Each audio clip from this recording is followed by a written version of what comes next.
What's going on, everybody, and welcome to another show. I said another, so that's how you know this is live. It's 7:21 on the East Coast. Nobody cares what time it is in Cami, Florida.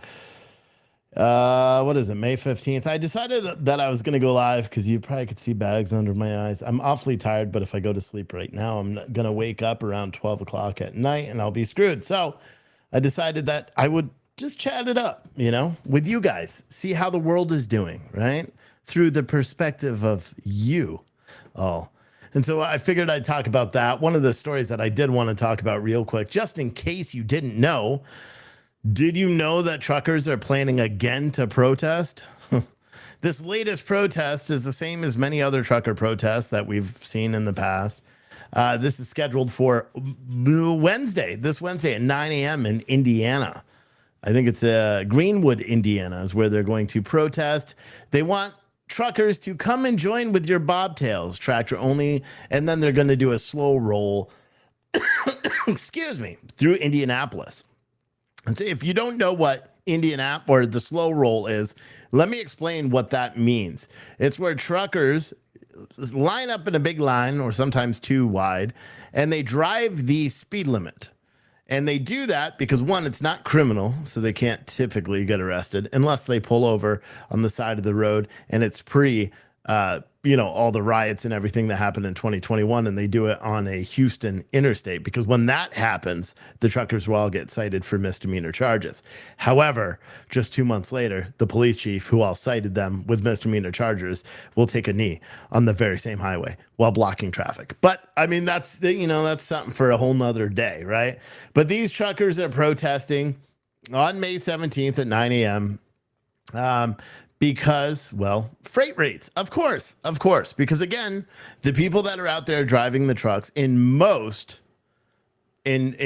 cases have no idea about the freight industry. And I don't know why that happens, because they shouldn't do that, right? If you don't know how to run your business, you shouldn't be out there running said business, right? So if you don't know how the freight industry works, well, you shouldn't do it. Like, for example, let me give you a specific scenario, right? Say you needed to go to the store. Here's a better one, right? If you were typically making $10 an hour at your job, and then all of a sudden your job said, we're only paying you $2 an hour, what would you do?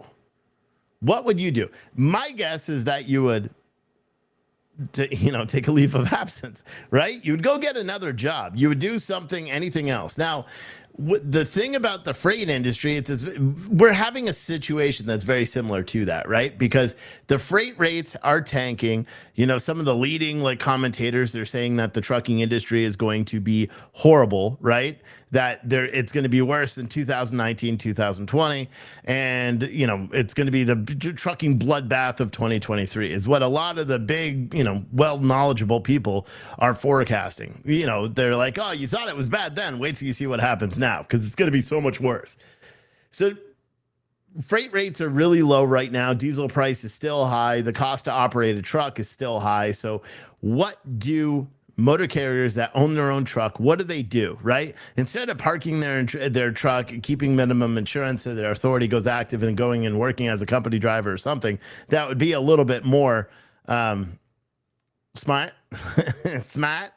No, what are they doing? Well, they're going to go burn fuel while driving really slow down the highway, complaining about freight rates and saying that they want to have broker transparency, because they believe that if the freight brokers show their invoice, the invoices are going to show that the amount that brokers were getting, say, 7, 8, 9 months ago when rates are higher, are the same rates that they're getting now. They're just not paying the carriers as much, because they don't know anything about the freight industry.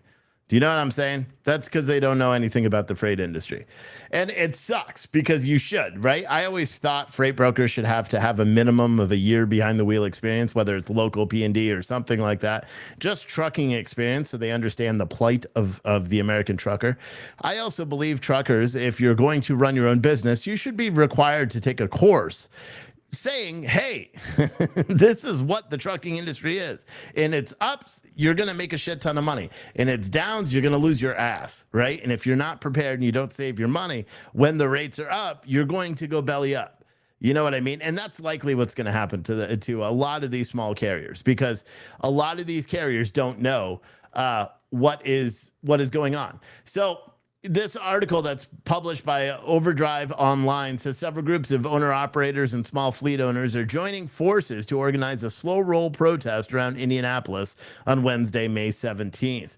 The grassroots effort, emerging mostly from the Indian Punjabi American community, is hoping to stimulate awareness around low freight rates and a lack of transparency into brokered freight transactions. One of the protest organizers, a guy named Narinder Johal, said the effort began with a couple of guys from here in Indiana and in California who started spreading the message out to our brothers. This is just the latest in a number of pushes within the trucking for meaningful enforcement or improvement in transactional in transparency regulations. Earlier this month, the Truckers Movement for Justice group held a demonstration in Washington, D.C., which you guys may or may not remember. I covered, and they met with the Federal Motor Carrier Safety Administration officials to call for improved pay for drivers in favor of similar transparency improvements. FMCSA in March also signaled that moving forward on rulemaking in response to a petition from the Owner-Operator Independent Drivers Association to the agency to amend Regulation 371.3, potentially to require brokers automatically disclose records of the transaction within 48 hours of completion of a brokered load. Owner-Operator Johal noticed that he's been an owner-operator for 27 years and said the Indiana effort has grown to include many groups of truckers. We are one, he said. We stand on the platform and listen to each other. Johal said that brokers don't want to hear owner-operators' complaints about the rates they are getting, so the protest is to let them all know that we have united against cheap freight. Wahab Chandri, the owner of a small trucking fleet based in North Carolina, is also helping to organize the effort and said he is seeing rates as low as 90 cents per mile from freight brokers. They want us to move this stuff for free, he said. In a recent rate averages, as shown in the chart below, illustrate the sinking spot market. So the national average, according to Overdrive charting of truck stop FTR data, is showing that the May dry van rate sitting right about $1.90 as a nationwide average. Reefer is sitting right about $2.20, and flatbed is high, and it has been high, and that's sitting right about $2.60 per mile. That's a national average, right? Someone said, oh, the OOIDA is the largest insurance clearinghouse. Yeah, I know. They claim to be a trucking association, right? An association made of owner-operators. But no, they're there to sell the insurance. It's crazy. That's how, like, if you follow the trucking industry for a long time, you understand the OOIDA seemingly doesn't care about truckers. They're always the last ones to the table, right? Or the last ones to comment on anything. Even the TIA, which is a broker, it's a third-party logistics, it's called Transportation Intermediaries of America. It's literally for brokers and third-party logistics companies. They are usually at the table long before OOIDA wakes up and says, oh shit, we should probably care about truckers for a day instead of trying to make a buck off them. But that's my humble opinion about the OOIDA. Anyway, so long story short, these truckers are going to protest in Indianapolis. They're going to do a slow roll. It's going to garner some media attention for a couple of days, and then it's going to fade away into obscurity because for two reasons. One, if they do manage to snarl up traffic enough that it does draw any sort of national attention, the big boys are going to come out and say, hey, listen, it has nothing to do with freight transparency because brokers are not making, $3 or $4 or $5 a mile. Carriers believe that because they don't understand the industry. Again, if an owner-operator worked as a freight broker during the downturn, they would realize that, hey, freight brokers are still making less because they have to compete with the spot market. For example, here, let me give a breakdown because it really pisses me off, okay? Let me give a breakdown. When freight rates are good, the market is good, right? When you have an overabundance of capacity, less freight, the rates go down. Right? So if you have carrier A that is willing to take a load because his operational costs are lower than carrier B, so he can haul the load for cheaper, the freight broker is then going to sell the load for cheaper and potentially make more of a profit. The problem that you have is when carrier A is not just one carrier, it's about 500,000 carriers, right? So they believe, because they have no knowledge of the industry, and they think, oh, freight rates are good, I'm going to accept $2 a mile, even though my operational costs are $1.89 a mile. I'm going to accept, really low rates, essentially, and I'm just going to pocket it. Because what that happens is when you start selling a rate to a carrier, how many of you guys that work on the trucking industry, and I know there's a couple, and there's not that many that watch this show anymore, but because we talk about politics for the most part, which I'm going to fade away from. I hate fucking politics. So I'm going to fade away from that. But imagine, like you work in the trucking industry. How many of you guys that work in the trucking industry have called the freight broker and said, hey, man, I'm calling about a load you got going from Miami up to Rochester, New York? And they're like, yeah, man, we move this load every single week. We're paying $2 a mile for that load. As the total run's going to be $3,600. And you as a carrier, you know your operational costs, you know $2 a mile isn't going to be enough for you, especially coming out of Florida, right? Well, you're lucky if you get $2 a mile coming out of Florida. But you're going to be like, nah, man, I need $2.30 a mile or something. You're going to give a total rate. And he's like, nah, I sell this every week for $2 a mile. What do you think that broker, knowing that he's been covering that load for $2 a mile every single week, is going to do to go to this customer? Do you think he's going to go back to his customer and say, hey, man, I got someone that's going to do it for $2.25 a mile, so I need to charge you more money? Or do you think he's going to say, hey, I'm going to wait for another carrier that's going to haul it for $2 a mile? You know what I mean?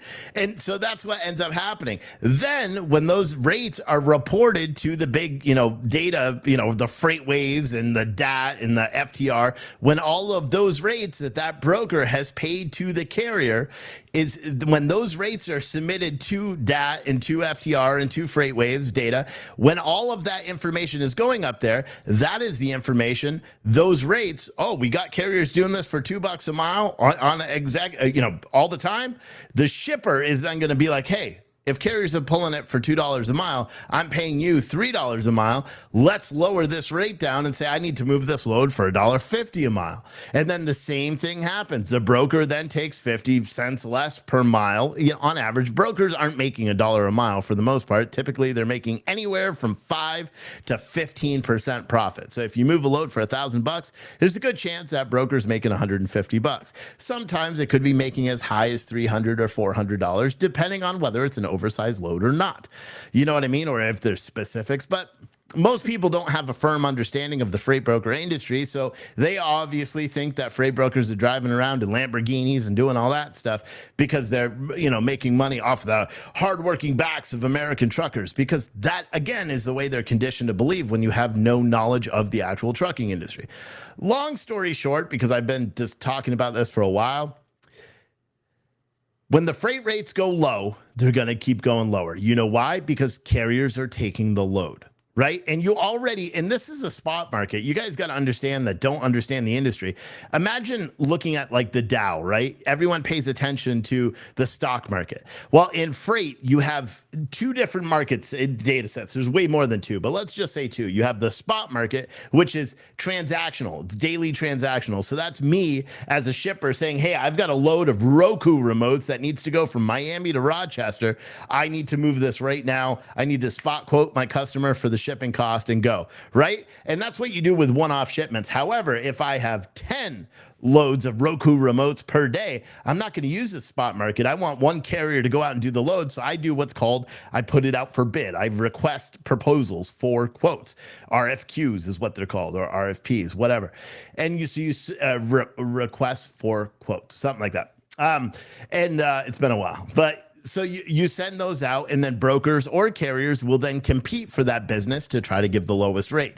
That rate is called the contract market. So you have two markets. One, you got contracts, and then you've got the spot, which are the daily transactional rates. The people that are complaining about freight rates are complaining about the spot market because they don't have contracts, because they can't go out and make sales themselves. That is the truth. And I hate saying it about the truckers, because I am someone that, and you guys have heard me say it a million times, I'm someone that firmly believes that the truckers are the backbone of America. Think about it. Everyone, I want you to sit down, do something, look around your house right now. Just listen to the smooth sound of my voice, but then look around your house.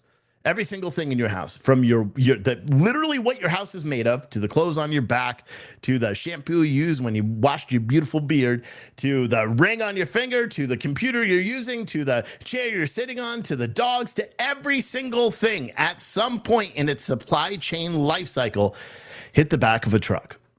Every single thing in your house. Prove me wrong. You can't, because it all did. At some point, it was in the back of a trucker's truck, and it was getting hauled to you, or it was getting the raw materials were getting hauled to the plant, or they were coming from the plant to another place. Every single product that is consumed or manufactured at some point hit the back of a truck. Right? So that's why I firmly believe more people need to understand the plight of a trucker, because this up and down of the freight industry has been happening forever. 2018 was a great year in trucking. 2019 sucked major butthole.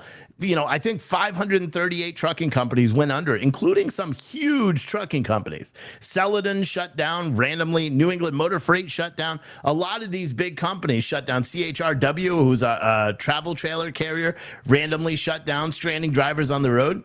That is what happens, and it's a cyclical cycle. So you can guarantee that every 3 or 4 or 5 years, this is going to happen again. Truckers are going to lose their ass. There's going to be a surge of capacity leaving the market, because all these people are like, shit, now what am I going to do? I've got a $1,500 a month payment for a truck, but I can't even make $1,500 a month hauling freight because the price of fuel is so expensive. The price of insurance is going up. The price of everything continues to rise while freight rates are going down. How does that make any sense? Again, you have an overabundance of capacity now, which is going to drive the rates low. Because if there's 10 trucks bidding on one load, what do you think happens? Do you think they bid up like an auction on eBay? No, they bid down. Because they're not the ones that are selling the product. They're selling themselves. So if a carrier takes $1 for a load, that he only has himself to blame. All of these carriers that are going out and saying, oh, whether or not we accept a load is contingent on how much the broker makes, is stupid, because that person is the one that's making the decision to move the load for cheap ass rates. Does that make sense? I hope it does. And I hope I just explained it a little bit so people understand. So there's this trucking protest that's going to happen in Indianapolis. And I'll be honest, if the Indian Americans, I don't know if that's the Punjabi truckers and Indian truckers, if they protest, they're going to come out. I mean, think about it. You guys remember during the Trump rallies and all that stuff, there was also like a Punjabi truck show that happened every Sunday when we were watching all the Trump rallies in Beverly Hills. And they came out in force. So I would hazard to guess that this trucking protest could be really big. But again, they're protesting for the wrong thing. They're protesting for the wrong reasons they don't understand. They want to believe that freight brokers are price gouging, and that's the reason why it's low. The reason it's low is because they're accepting cheap freight. If they stopped accepting cheap freight, guess what happens? They got to pay more. It's simple as that, but nobody understands that because they don't understand the market. It's like saying I'm going to build a house without the cardinal tools and knowledge to actually get the house built. Right? Sure, you can buy all the tools, but if you don't know how to put the house together, guess what? You can't build it. It's the same thing with the trucking. Sure, you can buy the truck and the trailer and get the insurance and all that, but if you don't know about trucking, you're not going to make any money. And that's exactly the truth. And that's exactly what happens every 2 years. And it sucks to say it, but that's exactly what's going to happen now. And a lot of these truckers that are going to go spend their precious diesel fuel going to protest freight brokers because they don't understand the market are going to be spending money, even though they're saying they don't have any money, and they're going to slow roll down the interstate spending money. You know how much it costs to run a truck? Even bobtailing, it's anywhere from 7 to 8. They get 7 to 8 miles per gallon. Diesel fuel sits at what? $4 per gallon right now, and you're getting 7 to 8 miles per gallon. You are wasting thousands and thousands and thousands of dollars. You know what I mean? But hopefully, someone starts paying attention. A lot of people talk about unionizing and all that stuff. You can't unionize because they can't even do a protest together. Truckers can't. And for anyone that doesn't know, my show used to be called Freight Broker Live. That's why I know the freight industry through and through. I was a freight broker and truck driver for what, 16 years. I actually just gave up my agency in the past month because they called and they're like, "You're not moving freight," and I'm like, "Yeah, I'm not, especially not in this downturn. I'm not going to move any freight right now because I also don't sell cheap freight." As a freight broker, when I left right after COVID, when I closed down my freight industry, is because I had a biggest customer, a customer of 10 years, that called and said, "We need to lower our rates," and I said, "I can't lower them anymore because they're already dirt cheap, and I'm not willing to undersell the freight to customers." And they're like, "Well, other people are," and so they dumped me, and I essentially dumped them because I refused to move the freight for low. You know, and that's the truth. Someone said 1,500 a month. LOL. You mean a week? Yeah, if you're doing one of those shitty lease deals, lease purchase deals, that's when you're going to be paying 1,500 bucks per week. But man, I'm being honest. Like, people have to understand, and I wish more people understood. I wish I didn't have my day job now driving a truck. It's actually a bus, but whatever. I wish I didn't have that job so I could go to Indianapolis, to be completely honest with you.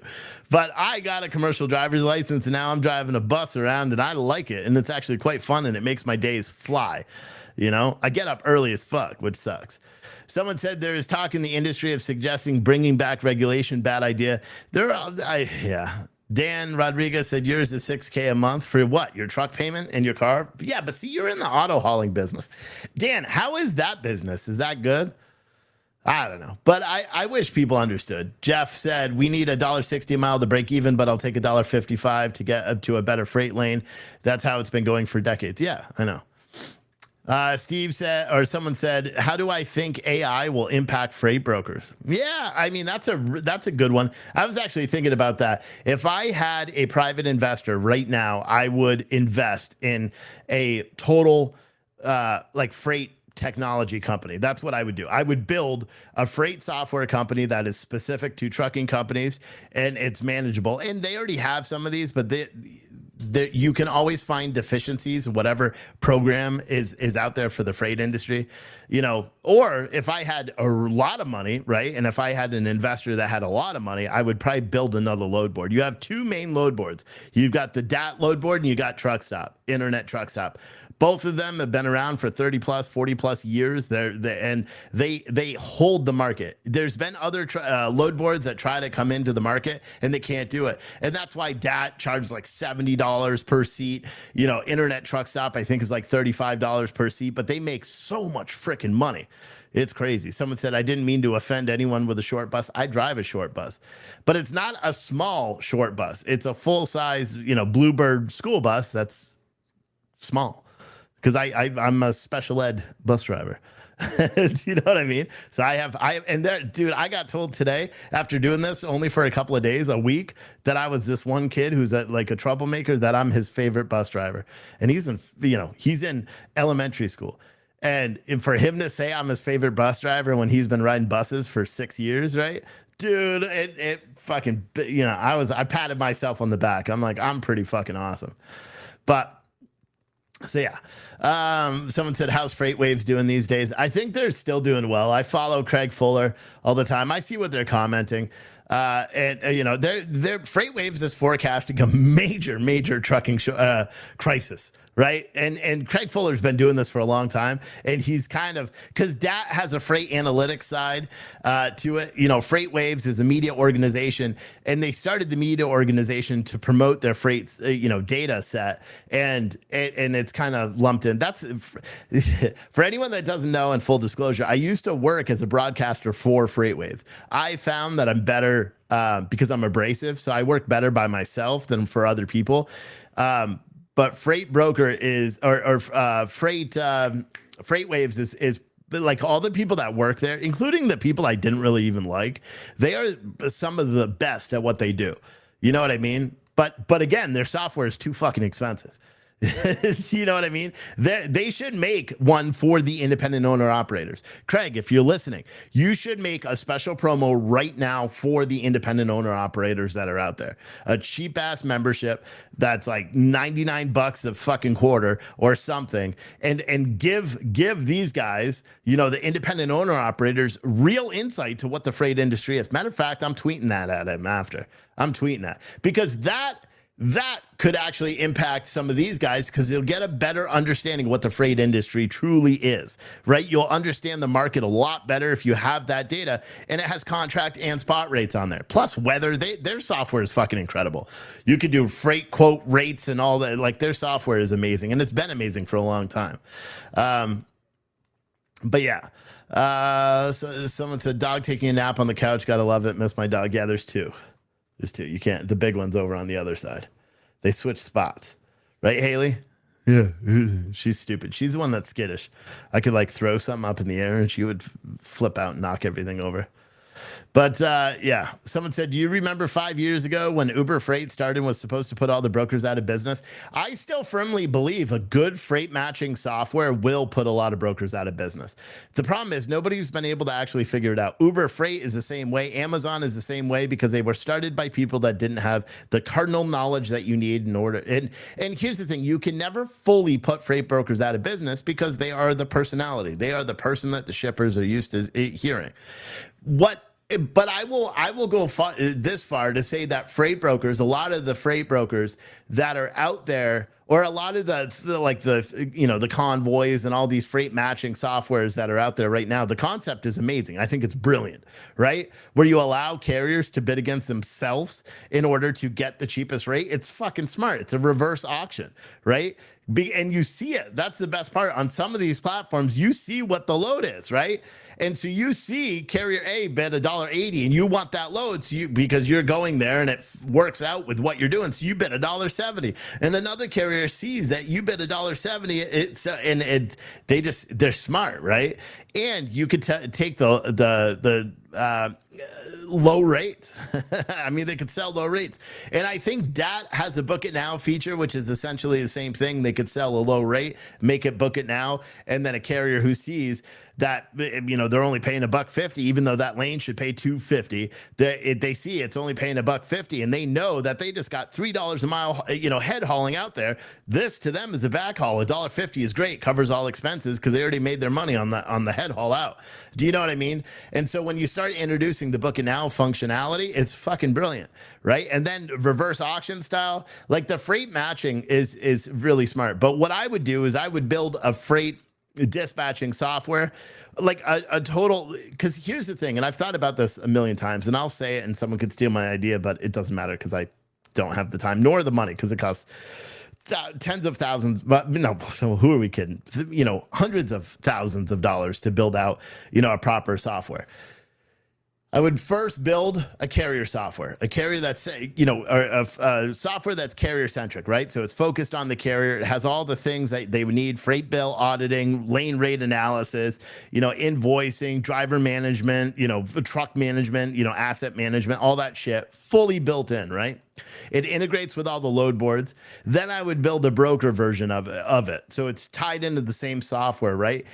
But the same thing, all the functionality that brokers would need, agent, capabilities built right in there, everything a freight broker would need to be able to do their job. Then you tie those two together, right? So you have a load board. And so the freight brokers can post their shit on the load board, the internal load board, which then grabs then carriers can bid on that load directly on the load board, and it cuts out the third parties, right? And then you take it a step forward, and then you build a shipper platform similar to what the fuck was it? FreightView. Who remembers FreightView from years ago? I think it was owned by, C.H. Robinson bought FreightView. Someone else bought it. They're from Kansas City. And I remember when FreightView came out, because I had a customer that used them, and I was like, this software is fucking awesome. And then they stopped really using it. But then I would build one for the same thing so shippers can go in. So it handles all the logistics for a shipper, ties into the load board. Once that's done, you build another, module or whatever that's geared for independent freight dispatchers so they can manage multi trucks and different assets and all that stuff, but it's all centralized in their system. And then you take over the world. That is how I would do it. So if anyone has like $250,000, let me know. Because we could build it and it would take over. But here's the thing. You wouldn't be able to integrate with the DAT load board. You wouldn't be able to integrate in ITS or any of those. You know why? Because they have carve outs saying that if you use their load boards, you can't use you can't make a competing platform. And Convoy is figuring that out now because DAT is suing Convoy because Convoy did that thing, the same thing. They built the platform. They would take lane rates and all that shit that they acquired from DAT, and they would use that, and they built out their own load board system, and now DAT is suing them for it because, well, breach of contract. And it's 100% breach of contract because they signed a fucking contract saying that they wouldn't do it. So it's interesting. And I don't think anything's going to happen with that, in regards to that. I think they'll win because they signed the, they signed that agreement. Someone said off topic, do you know what a dry van needs per mile to break even? Now, I know from years and years ago, when I did the Freight Broker Live show, I broke it all down, right? So you have whatever your fuel cost is. So if your fuel cost is 40 cents per mile, you need that. I always say that you should keep 30 cents a mile for maintenance, especially if you're leasing a truck, or if you're, if it's your truck. This doesn't work for owner operators that are leased on. But so right there between the maintenance and the fuel, you're sitting at 70 cents. Then you got to break down your truck and your trailer payments. That works out to be like 40 or 50 cents, depending on how suckered you got into buying the truck. Then you got to include your insurance, your IFTA, all your taxes and registration and all that shit. And that's another 50 cents. The nationwide average in 2020 was $1.82 a mile. $1.82 a mile was the nationwide average for a trucking company to break even with the driver in the seat. That was the mega fleets, boys and girls. That was the mega fleets. That wasn't the independent operator. Those are the people that can go out and buy trucks in bulk, buy 100 trucks at once. So that instead of paying $120,000 for the trucks because they're buying 100 at once, they're only paying 100. They're the ones who are self-insuring their insurance. So they're not going to Progressive and being pissed off because they got to pay 20 grand a year or 9 or 10 grand a year. It's crazy, dude. It's people just don't understand the freight industry and just how crazy it is. If you're in the industry and you have money, this is my suggestion as someone who hasn't looked at the market in over a year, besides checking it out real quick, as someone who hasn't looked at the market in over a year, if I own trucks right now, I would park those fucking trucks.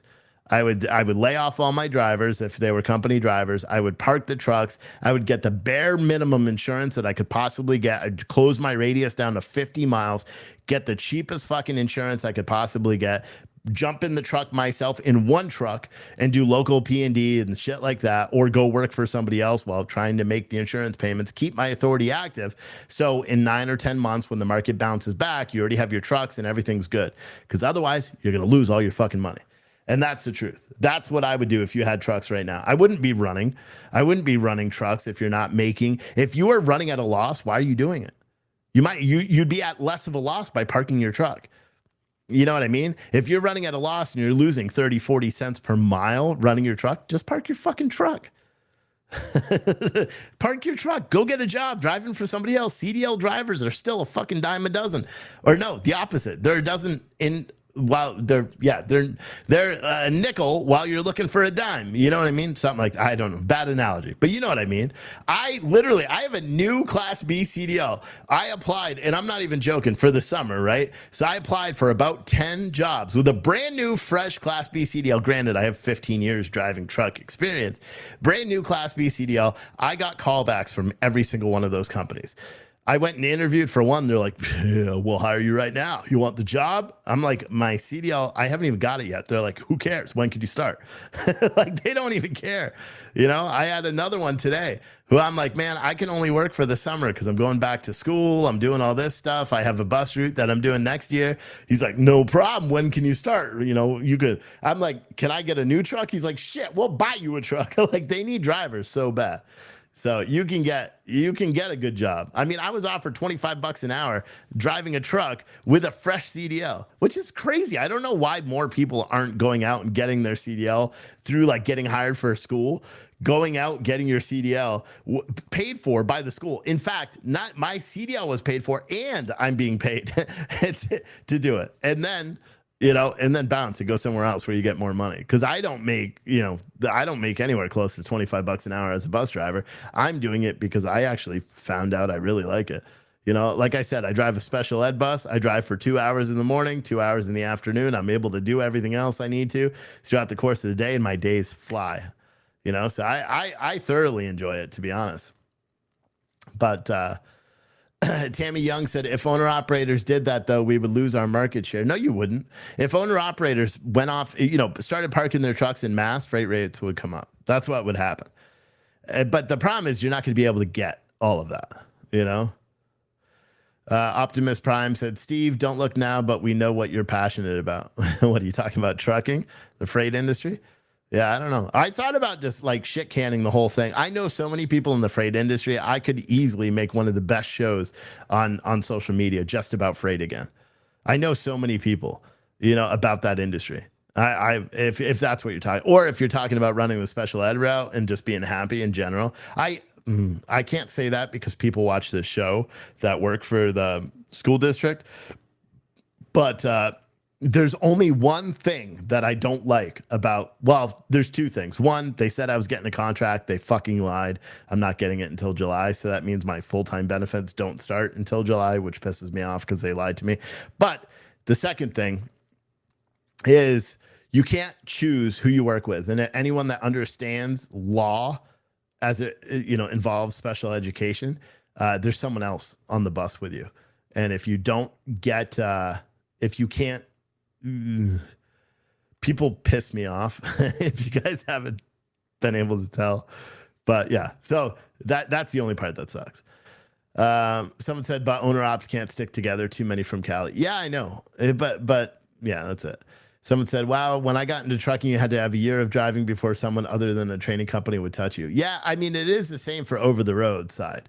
You know, like I did apply for an over the road, like expedited driver, because I just wanted to drive one of those, you know, like the FedEx expedited, you know, trucks. It could haul up to 58,000 pounds. It's like a straight truck, but the front of it is a fucking sleeper. It's a regular semi.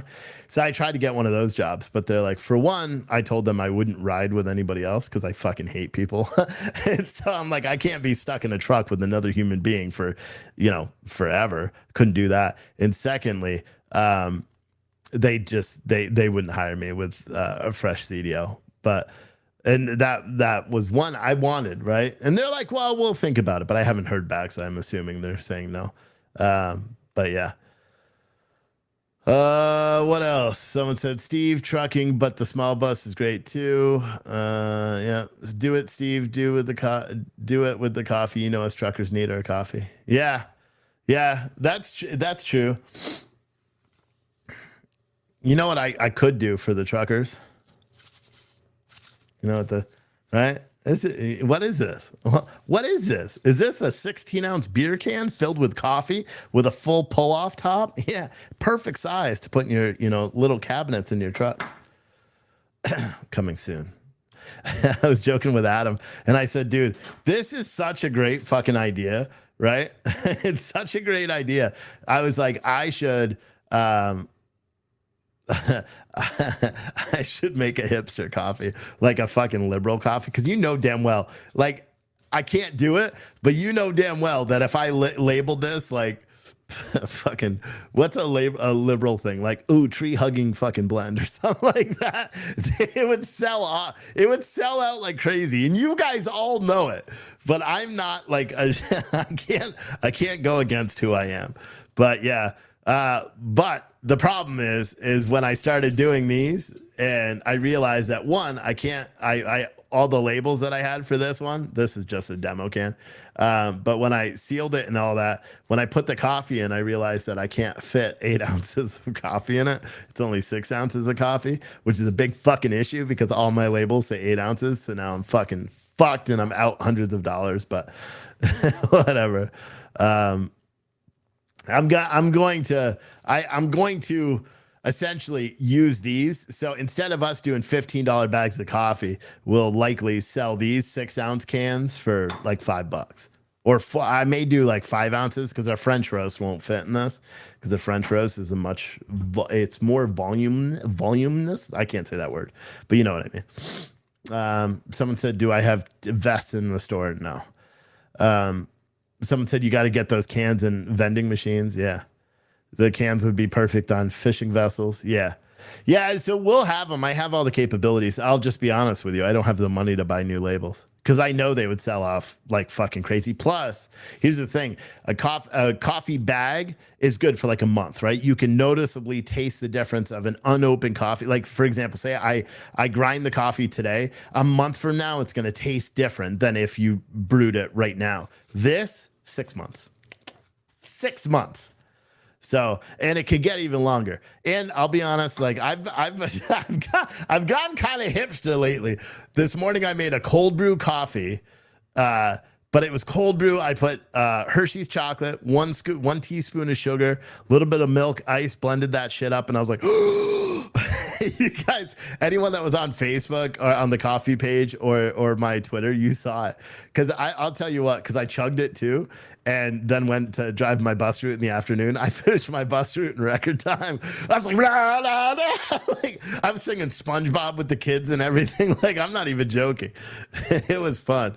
But yeah, so that's gonna, because a lot of people can't pay fucking $15 a bag for coffee, right? So only the classics will be in these and like special edition ones. But then when people want like a good sampler of our classic roast, you could get a sampler that'll have, you know, 4 or 5 or 6 different coffee roasts all in little cans that you could do. But I'm thinking about doing the cans as whole bean only because it's just easier for me to do whole bean only.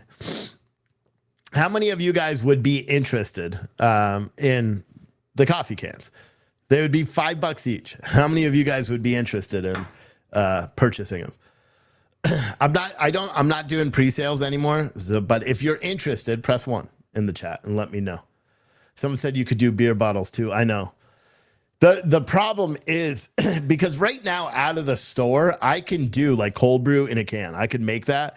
But the problem is it's got a 14-day shelf life, right? A refrigerated shelf life, 14 days.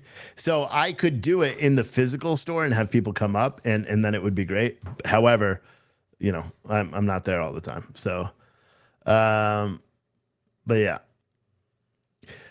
26 years of marriage. I have never had to share my coffee. My husband did not drink it. In the past 6 months, he has started drinking it every single morning. It's your fault, Steve. Yes.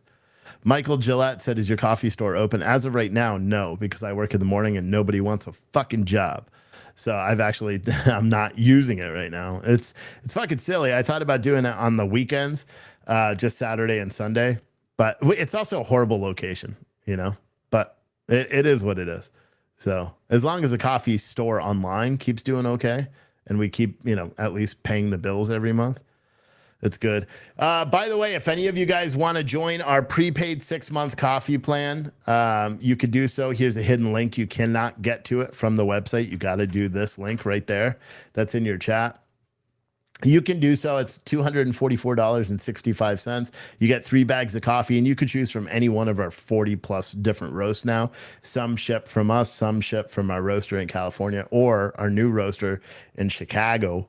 But yeah, the classics all ship from us. But you need to use that link in order to get to this because it's not open publicly.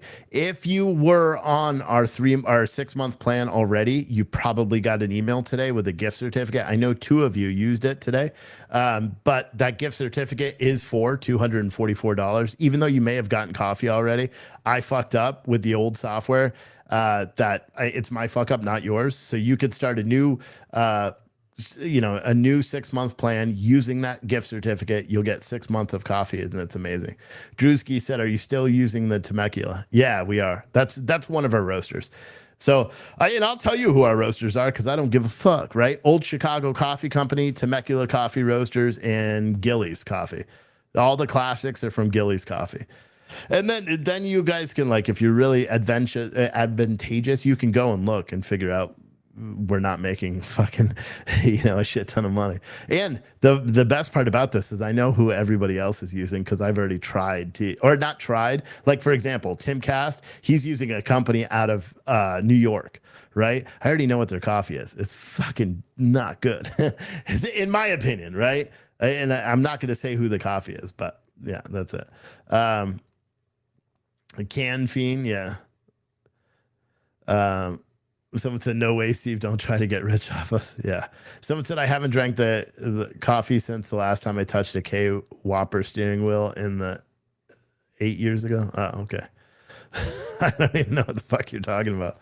But yeah, if you guys like this show, leave a comment. If you're watching on YouTube and you want me to talk more about freight, which obviously I enjoy talking about, which I may do. Guys, I'm so fucking tired of politics. I may do like a 10-minute political like headline recap every single day on the Steve Oatley channel. And I may change the Rational American 2 channel to just strictly talking about freight and logistics every day with the Capacity Today stuff.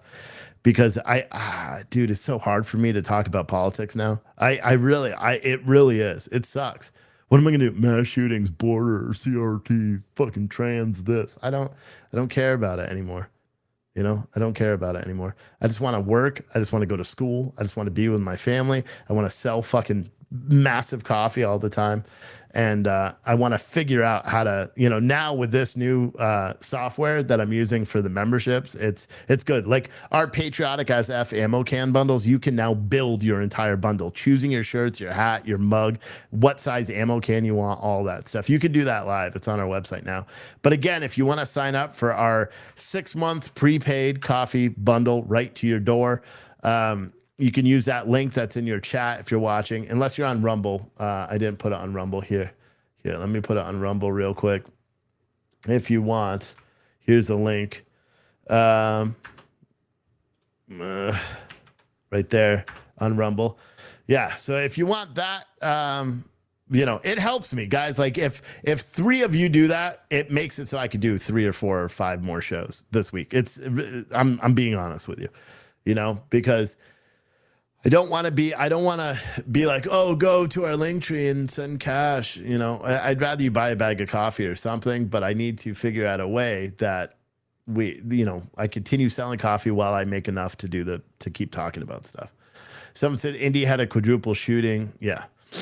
Yeah, I know they do. But anyway, that's about it.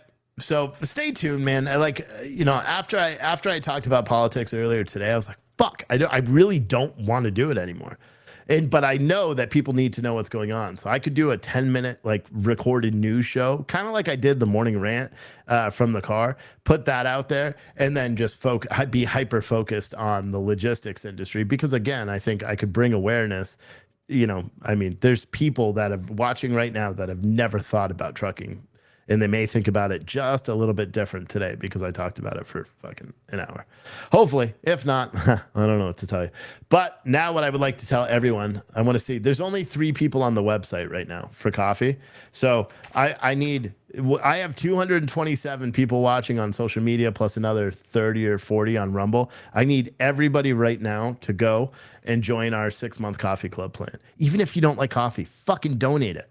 I saw someone say, oh, you sell it to AA, AA meetings and shit. No, you donate it. Just buy the coffee, support your favorite, YouTube commentator. And please, help me out, help a brother out, and I'll keep making content. I'm never going to quit doing content. I just may do different content.